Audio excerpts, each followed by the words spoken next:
بسم اللہ الرحمن الرحیم۔ السلام علیکم ورحمۃ اللہ وبرکاتہ۔ دوستو کیسے ہیں آپ لوگ؟ امید کرتا ہوں کہ آپ سب خیریت سے ہوں گے۔ دوستو پچھلی کلاس میں ہم نے ضمائر کے بارے میں بات کی تھی، تو آج ہم بات کریں گے اسماء موصولہ کے بارے میں کہ اسماء موصولہ یہ کتنے ہیں اور کون کون سے ہیں۔ تو اسماء موصولہ یہ الذی، اللذان، اللذین، الذین، اللتی، اللتان، اللتین، اللاتی، اللواتی، ما، من، این اور ایتن، یہ سب کے سب اسماء موصولہ ہیں۔ الذی کا معنی وہ ایک مرد، اللذان وہ دو مرد کے، اللذین وہ دو مرد کے، اللذان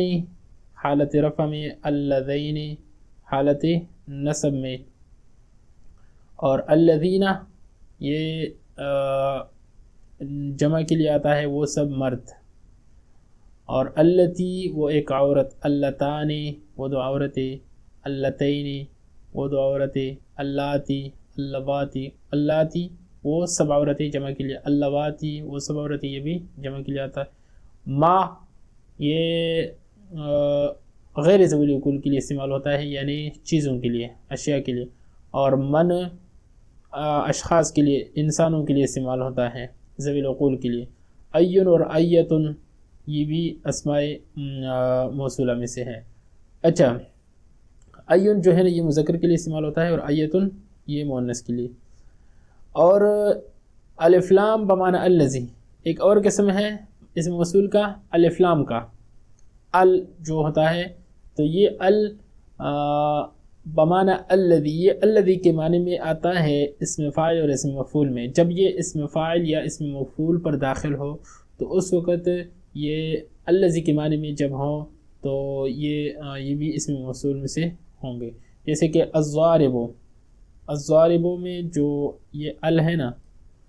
ضارب یہ تو اسم فاعل کا صیغہ ہے، تو یہاں پر جو ال ہے الف لام یہ بمعنی الذی ہے، تو اس کا معنی یہ کریں گے الذی ضرب، الذی ضرب، اور المضروب یہ المضروب تو اسم مفعول کا صیغہ ہے، اور یہ الذی کے معنی میں ہے، تو بمعنی الذی ضرب۔ الضارب معنی الذی ضرب وہ آدمی جس نے مارا، اور المضروب بمعنی الذی ضرب وہ آدمی جس کو مارا گیا، تو یہ بھی اس میں موصول ہے۔ اور ذو بمعنی الذی، ذو یہ بھی الذی کے معنی میں آتا ہے، قبیلہ بنی تے کی زبان میں، یہ ایک قبیلہ ہے جو کہ اس قبیلے والے ذو کا لفظ الذی کے معنی میں استعمال کرتے ہیں، جیسے کہ جاء ذو ضربک، جاء ذو ضربک بمعنی الذی ضربک، یعنی جاء الذی ضربک آیا وہ آدمی جس نے آپ کو مارا، تو یہاں پر ذو الذی کے معنی میں ہے، یہ بھی اس میں موصول ہے۔ این اور ایتن یہ معرب ہے، اگرچہ یہاں پر ذکر ہے اسماء موصولات میں سے ہیں، لیکن یہ معرب ہے دونوں، اور بغیر اضافت کے ان کا استعمال نہیں ہوتا، یہ اضافت کے بغیر استعمال نہیں ہو سکتے، اس کے ساتھ یہ مضاف ہوں گے اور اس کا مضاف الیہ، جیسے کہ ای رجل، ای مضاف، رجل مضاف الیہ، یا ایت امرأۃ، تو یہ معرب ہے اگرچہ اسماء موصولات میں سے ہیں۔ اچھا، فائدہ، اسم موصول وہ اسم ہے، اسم موصول وہ اسم ہے جو تنہا جملہ کا پورا جز بغیر صلہ کے نہیں ہوتا، یعنی یہ جملہ صلہ کے بغیر یہ جملے کا پورا جز نہیں بن سکتا، ٹھیک ہے، اور صلہ اس کا جملہ خبریہ ہوتا ہے، اس کا جو صلہ ہوتا ہے وہ جملہ خبریہ ہوتا ہے کہ جس میں ضمیر موصول کی طرف لوٹنے والی ہوتی ہے، یعنی وہ جملہ اس کا جو صلہ ہوگا وہ جملہ خبریہ ہوگا، اور اس میں ایک ضمیر ہوگا جو کہ موصول کی طرف لوٹے گا، جیسے کہ جاء الذی ابوہ عالم، کہ جاء الذی ابوہ عالم، دیکھیے یہاں پر الذی اسم موصول ہے، ابوہ عالم یہ جملہ ہے، لیکن اس جملے میں ایک ضمیر ہے، وہ ضمیر یہ لوٹ رہی ہے الذی کی طرف، الذی ابوہ عالم، ابوہ ابو یعنی اس آدمی کا باپ، جاء الذی ابوہ آیا وہ شخص جس کا باپ عالم ہے، ٹھیک ہے۔ اب اس کی ترکیب ہم کیسے کریں گے؟ اگر ایک جملہ ہے اور اس میں اسم موصول آیا ہے تو اس جملے کی ترکیب ہم کیسے کریں گے؟ ترکیب جاء فعل اور الذی اسم موصول اور ابو ہو مضاف، ابو مضاف ہو ضمیر مضاف الیہ، مضاف الیہ مل کر یہ مبتدا، عالم خبر، عالم خبر، مبتدا خبر مل کر جملہ اسمیہ ہو کر صلہ ہوا۔ یہ مبتدا خبر جب آپس میں ہم ملاتے ہیں تو اس سے تو یہ جملہ اسمیہ بنتا ہے کیونکہ اس کا پہلا جز اسم ہے، اور یہ صلہ بنتا ہے موصول الذی کے لیے، ٹھیک ہے، الذی موصول، یہ صلہ ہو موصول کے لیے، اور موصول صلہ مل کر فاعل ہوا جاء کے لیے، موصول صلہ یہ سارا کی سارا مل کر یہ جاء کے لیے فاعل ہوا، تو جاء فعل اپنے فاعل سے مل کر جملہ فعلیہ خبریہ ہوا۔ یہ تو ہوا اس کے ترکیب کا طریقہ، اور یہ کچھ اور الفاظ ہیں یہ بھی ترکیب بیان کریں، اس کے بھی ہم ترکیب کریں گے۔ تو جاء فعل الذی اسم موصول، ضرب کا، ضرب فعل اسم ضمیر فاعل اور کاف ضمیر مفعول بھی، فعل فاعل اور مفعول بھی مل کر یہ صلہ ہوا الذی کے لیے، اور موصول صلہ مل کر یہ جملہ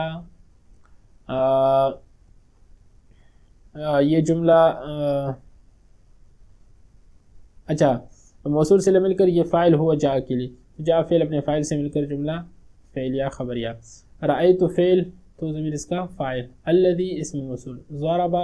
ضربا کا، اللذین، یہاں پر یہ لفظ اللذین ہے تو ضربا کا، ضربا فعل، الف ضمیر فاعل، کاف ضمیر مفعول بھی، فعل اپنے فاعل مفعول بھی سے مل کر جملہ فعلیہ خبریہ ہو کر یہ صلہ ہوا الذی کے لیے، الذی اپنے صلے سے مل کر یہ رأیت کے لیے مفعول بھی ہوا، کیونکہ فاعل تو اس کا موجود ہے، رأیت تو ضمیر اس کا فاعل ہے تو اس کی مفعول بھی بنتا ہے اس کے لیے، تو رأیت فعل اپنے فاعل اور مفعول بھی سے مل کر جملہ فعلیہ خبریہ۔ مررت بالذی ضربوک، مررت فعل تو ضمیر اس کا فاعل، اور بالذی با حرف جر، با حرف جر، الذین یہ اسم موصول ہے، اور ضربو کا، ضرب با فعل اور وہ ضمیر اس کا فاعل، کاف ضمیر مفعول بھی، فعل اپنے فاعل اور مفعول بھی سے مل کر یہ صلہ ہوا الذی کے لیے، الذی موصول صلہ مل کر یہ با کے لیے یہ با حرف جر کے لیے مجرور ہوا، تو جار مجرور مل کر یہ متعلق ہوا مررت فعل کے ساتھ، تو مررت فعل اپنے فاعل اور متعلق سے مل کر یہ جملہ فعلیہ خبریہ ہوا۔ اچھا، اکرم من اکرمک، اکرم فعل اسم ضمیر فاعل، من موصولہ، اکرمک، اکرم فعل اسم ضمیر فاعل اور کاف ضمیر مفعول بھی، فعل اپنے فاعل مفعول بھی سے مل کر جملہ فعلیہ خبریہ ہو کر یہ صلہ ہوا من کے لیے، موصول صلہ مل کر یہ مفعول بھی ہوا اکرم فعل کے لیے، تو اکرم فعل اپنے فاعل اور مفعول بھی سے مل کر یہ جملہ انشائیہ ہوا، کیونکہ یہ جملہ انشائیہ بنتا ہے کیونکہ یہ امر کا صیغہ ہے، اور امر ہم نے پڑھا تھا کہ امر یہ جملہ انشائیہ کی اقسام میں سے ہے۔ قرأت ما کتبتا، قرأت فعل تو ضمیر اس کا فاعل، ما موصولہ، کتبتا، کتبتا فعل اور تا ضمیر اس میں فاعل، فعل فاعل مل کر یہ صلہ ہوا ما کے لیے، موصول صلہ مل کر یہ مفعول بھی ہوا قرأت کے لیے، قرأت فعل اپنے فاعل اور مفعول بھی سے مل کر جملہ فعلیہ خبریہ ہوا۔ تو یہ تو ہو گیا ترکیب کا طریقہ، ٹھیک ہے۔ اب آتے ہیں اسماء اشارات، اسماء اشارہ کی طرف۔ اسماء اشارہ دو قسم پر ہیں، اسماء اشارہ دو قسم پر ہے، اشارہ قریب، اشارہ بعید۔ کچھ اسماء اشارہ وہ ہیں کہ جو کہ قریب چیز، ہمیں قریب ایک چیز پڑی ہوئی ہے اس کی طرف جب ہم اشارہ کریں گے تو اس کے لیے ہم اشارہ قریب استعمال کریں گے، اور اگر ایک چیز دور پڑی ہے اس کی طرف ہم اشارہ کریں گے تو اس کے لیے اشارہ بعید کا استعمال کریں گے۔ ہاذا یہ ایک مرد، ہاذانی یہ دو مرد، ہادی یہ ایک عورت، ہاتانی یہ دو عورتیں، ہاؤلائی یہ سب مرد یا سب عورتیں۔ ایک مرد ہمارے سامنے ہے تو ہم اس کی طرف جب اشارہ کریں گے تو ہم کہیں گے ہاذا رجل، ٹھیک ہے، یا دو مرد ہیں تو ہم کہیں گے ہاذانی رجلانی، یا اگر ایک عورت ہو تو ہم کہیں گے ہذہ امرأۃ، یہ ایک عورت ہے، یا دو عورتیں ہو تو ہم کہیں گے ہاتان امرأتان، یا سب مرد ہو یا عورتیں ہوں، زیادہ لوگ ہو تو ہم کہیں گے ہؤلاء، ہؤلاء رجال یا ہؤلاء نساء۔ تو لیکن دیکھیے یہاں پر ایک مرد، دو مرد یا ایک عورت لکھا ہوا ہے، لیکن یہ الفاظ صرف مردوں کے ساتھ خاص نہیں ہے، مردوں یا عورتوں کے ساتھ، بلکہ انسانوں کے علاوہ دوسری چیزوں کی طرف بھی ان کے ذریعے ہم اشارہ کر سکتے ہیں، جیسے کہ قلم کی طرف ہم اشارہ کرتے ہیں ھذا قلم، یا ایک موبائل کی طرف اشارہ کرتے ہیں ھذا جوال، کمپیوٹر کی طرف اشارہ کرتے ہیں ھذا حاسوب، ٹھیک ہے۔ تو اس طرح ذوی العقول کے لیے علاوہ، انسانوں کے علاوہ دوسری چیزوں کی طرف بھی ہم اشارہ کر سکتے ہیں، ھذان قلمان، یہ دو قلم ہیں، اور هذه قراصۃ ہم کہہ سکتے ہیں کہ یہ ایک کاپی ہے، ہاتان، اور اس طرح یہ دوسری چیزیں بھی۔ اشارہ بعید یہ ہے، یہ تو اشارہ قریب کے لیے جو الفاظ استعمال ہوتے ہیں۔ اشارہ بعید ذالک، ذانک، تلک، تانک، اولئک، ذالک وہ ایک مرد، یعنی بعید کے لیے دور ہے، وہ ایک مرد، ذانک وہ دو مرد بعید، تلک وہ ایک عورت، تانک وہ دو عورتیں، اولئک وہ سب مرد یا سب عورتیں۔ تو دیکھیں یہاں پر بھی مرد لکھا ہوا ہے، لیکن مردوں کے لیے صرف یہ نہیں ہے، بلکہ مردوں کے علاوہ دوسری چیزوں کی طرف بھی اس کے ساتھ ہم اشارہ کر سکتے ہیں۔ اگر ایک کتاب ہے دور پڑی ہوئی ہے تو ہم کہہ سکتے ہیں ذالک الکتاب، قرآن میں آیا ذالک الکتاب لا ریب فیہ۔ اور ذانکا دو چیزیں ہیں تو وہ دور ہے، ان کی طرف ہم اشارہ کر سکتے ہیں ذانک القلمان، یا دور ایک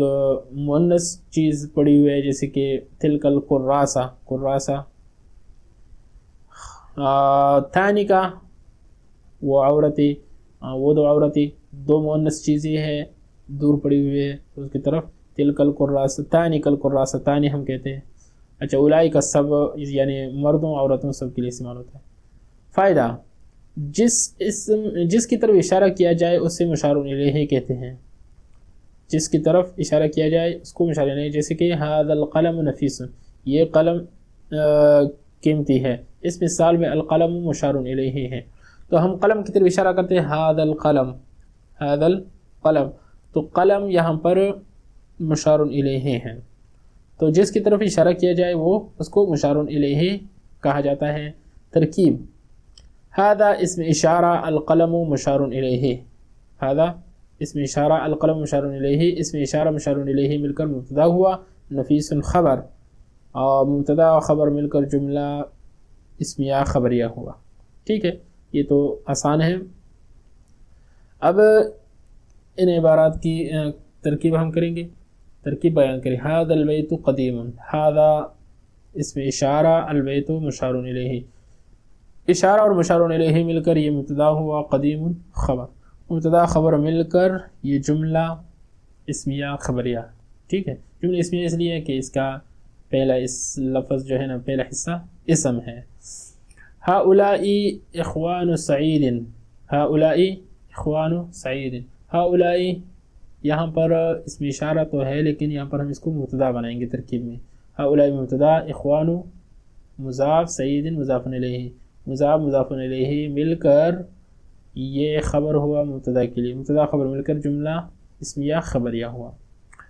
اچھا، هذه المرأة، هذه اسم اشارہ، المرأة مشار الیہ، اشارہ اور مشار الیہ مل کر یہ مبتدا ہوا، صالحۃ خبر، مبتدا خبر مل کر جملہ اسمیہ خبریہ۔ ہاتان البنتان اختان، ہاتان اسم اشارہ، البنتان یہ مشار الیہ، اشارہ اور مشار الیہ مل کر یہ مبتدا، اختان خبر، مبتدا خبر مل کر جملہ اسمیہ خبریہ۔ اولئک مبتدا، یہاں پر پھر اولئک اگرچہ اسم اشارہ ہے لیکن یہ ہم مبتدا بنائیں گے۔ طلاب المدرسہ، طلاب مضاف، المدرسہ مضاف الیہ، مضاف مضاف الیہ مل کر یہ جملہ، مضاف مضاف الیہ مل کر یہ خبر ہوا مبتدا کے لیے، مبتدا خبر مل کر جملہ اسمیہ خبریہ ہوا۔ تو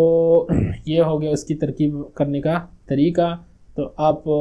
اس کی پریکٹس کر لیں، انہی جملوں کی پریکٹس کر لیں، اور اس کے علاوہ قرآن مجید سے کچھ اس میں اشارے کے کچھ جملے نکال لیں یا کسی اور کتاب سے، اور ان کی آپ پریکٹس کر لیں، ان کی ترکیب کرنے کا طریقہ کہ آپ اس کی ترکیب کیسے کریں گے۔ تو میں امید کرتا ہوں کہ آج کی ویڈیو آپ لوگوں کو پسند آئی ہوگی۔ اگر ویڈیو پسند آئی ہے تو اس کو لائک کر لیں، شیئر کریں اپنے دوستوں کے ساتھ۔ ملتے ہیں اگلی ویڈیو میں، تب تک کے لیے اللہ حافظ۔